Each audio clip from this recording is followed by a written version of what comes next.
Sa ngayon, nandito na kami ni Engineer Ivor Francisco sa KFG Butcher dito sa Balangkayan, Eastern Samar. Ito yung motherboard na ikakandak namin ng first periodic survey inspection dito sa Balangkayan. Bali, 2 days yung travel namin.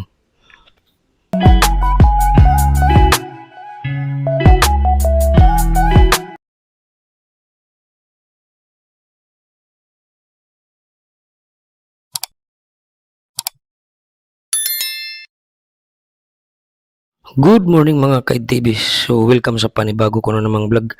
Panibagong biyahe na naman tayo. Sa ngayon ay magbibiyahe kami ni Engineer Ivor Francisco sa Giwan, Eastern Samar and Balangkayan. Bali 2 days yung travel namin mga guys. Ito bibiyahe na kami. Tara, let's go.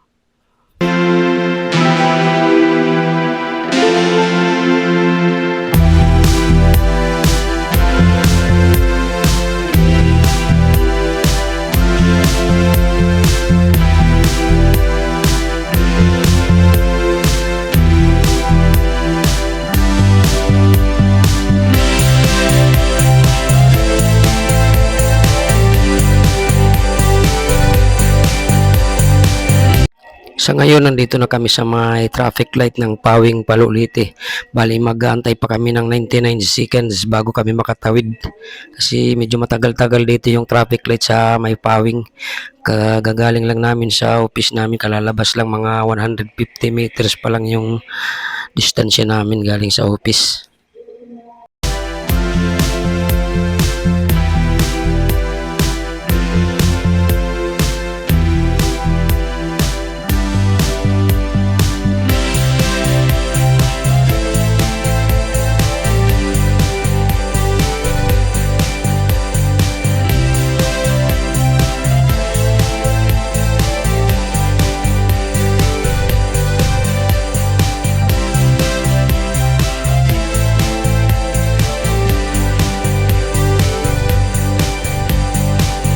Sa awa ng Lord, ito nag-go na rin, makakatawid na rin kami. Thank you. So, thank you Lord. Nandito na rin kami sa Giwan. Nagbiyahe kami ng almost 2.5 hours galing sa Pawing Palu. Ito yung unang bangka naming i-admission. Kasi yung purpose namin dito sa pagpunta dito sa Giwan is for vessel admeasurement. Din sa Balangkayan is first periodic survey. Okay. Umpisa na kaming mag-admeasure. Katatapos lang namin mag-admeasure nitong bangka. So, ayan, nire-record na ni Engineer Ivor Francisco yung mga sukat ng bangkang ito para malaman kung ilang tons po.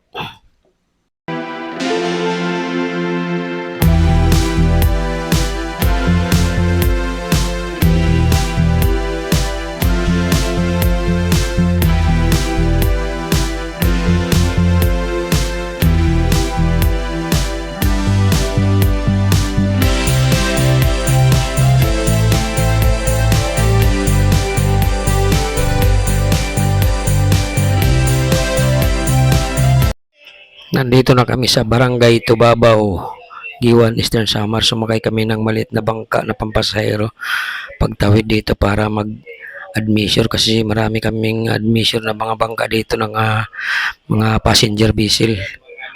Tapos na yan sila nagbayad pero hindi pa na-admeasure yung mga bangka nila.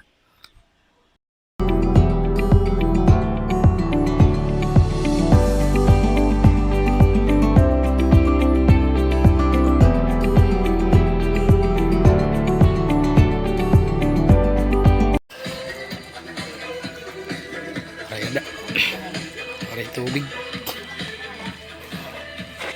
Ito may pasahero nga di.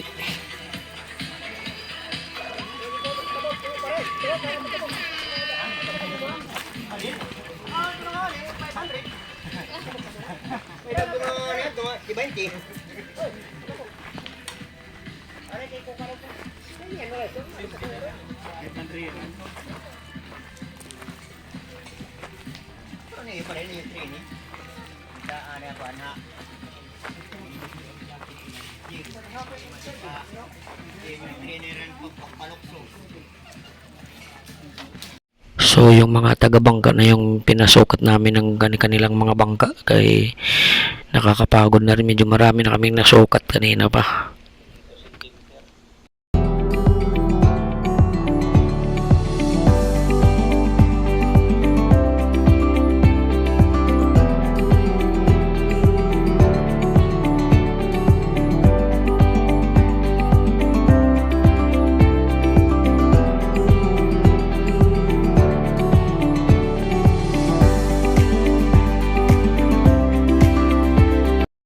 Pumanik na si Engineer Ibor Francisco para suriin kung ano yung serial number ng kanilang makina nitong bangka, kasi hindi alam ng may-ari kung nasaan dan banda yung ano serial number ng kanyang makina.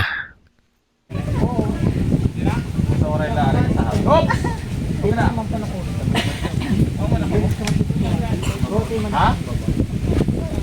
Okay na, okay na, okay na.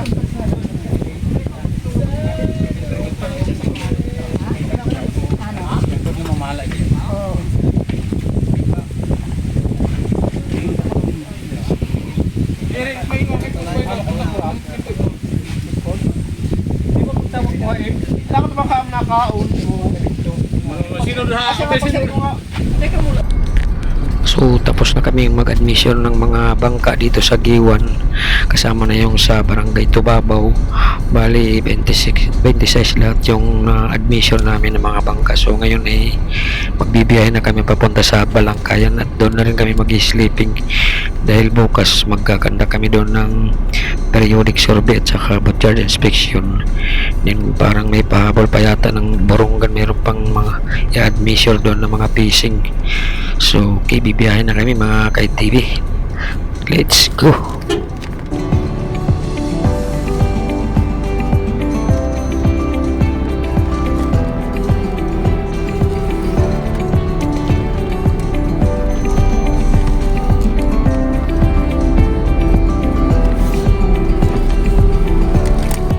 So nandito kami ngayon sa Borongan sa may Barangay Sabang. Nagbago yung isip ni Engineer Ibor Francisco na magdiretso na lang kami sa Borongan at dito na lang kami mag-sleeping para bukas proceed na kami ng Balangkayan para sa boatyard inspection at saka yung motherboat first periodic survey. So nandito kami ngayon mag-admeasurement ng mga fisher folks dito sa Barangay Sabang, Eastern Samar, ano.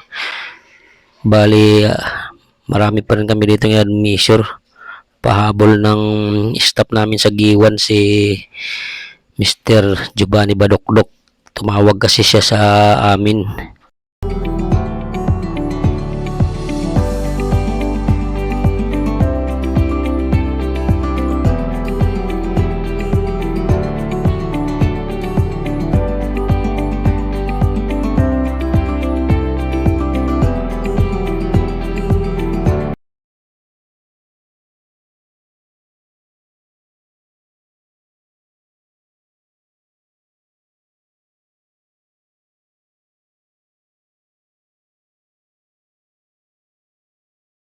So itong mga bangka dito at saka yung mga barko na steel na fishing, pati itong boatyard, isa lang yung may-ari dito sa Balangkayan. So yung iba dyan, kung sinong gusto magpa-repair ng kanilang mga bangka, lalo na yung mga steel, pwede kayong pumunta dito sa lalo na yung mga taga-Samar, pwede kayong mag-dry dock dito sa KFG boatyard dito sa may Balangkayan. Yan kumpleto kasi sila ng gamit. Yan, nagagawa sila ng steel na motherboat. Napakaganda yung mga ginagawa nila ditong steel na fishing. Ayan, yung barko na pang fishing. Malinis yung pagkatrabaho, tapos solido yung pagkaka-welding kasi yung mga nagtatrabaho nila dito is mga eksperto. Hinard pa ng may-ari nitong boatyard, galing pa sila sa General Santos City.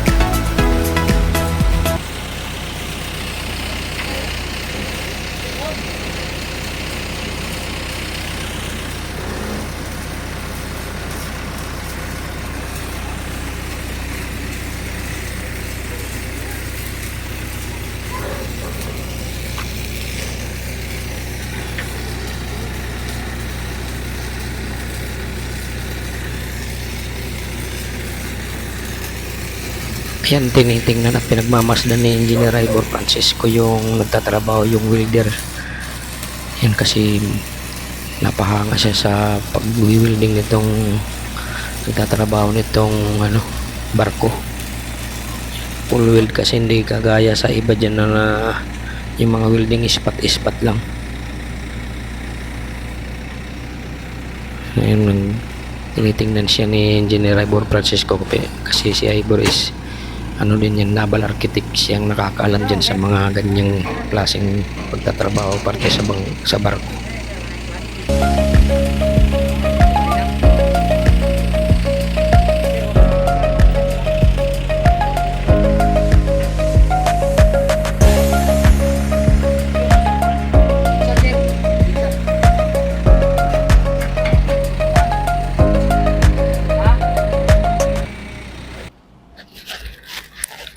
So, ayun, nag-uusap sila Engineer Francisco at saka yung welder.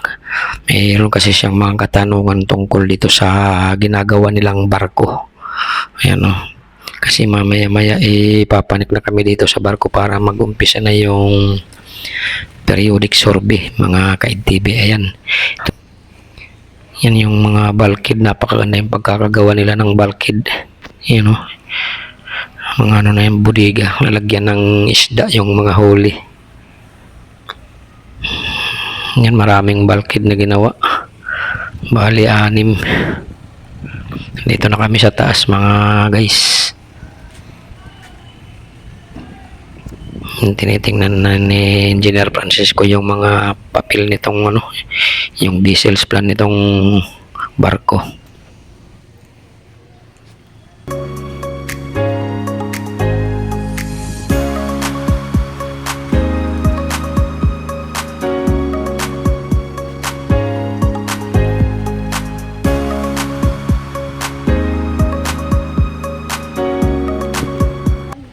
Ngayon, nandito na kami sa bridge. Ito yung bridge, yung kamarote ng mga crew. Hindi pa tapos ginagawa. Lalagyan niya ng mga foam. Tapos ito naman yung dito yung dito yung papasok dyan sa may bridge. Yan, dyan nilalagay yung ito yung bridge, dyan nilalagay yung steering wheel.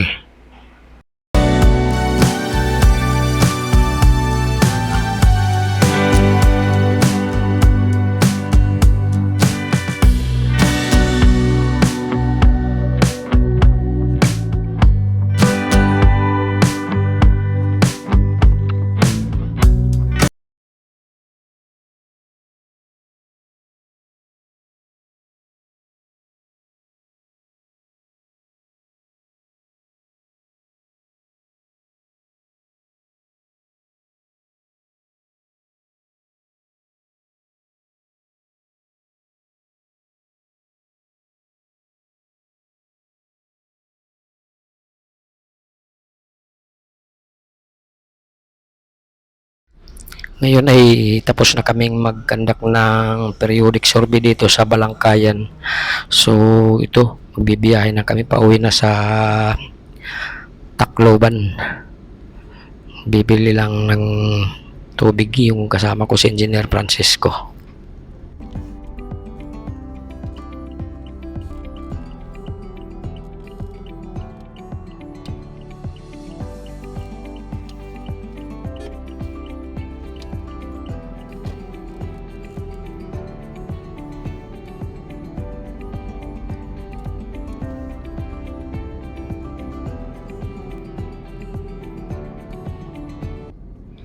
So ito, biyahe na kami. Tara, let's go. Dahan-dahan lang yung takbo namin kasi maaga pa naman. Nakabili na rin ng tubig yung kasama ko. Dito na kami sa highway. Papunta na sa may crossing ng Kinapundan Eastern Samar.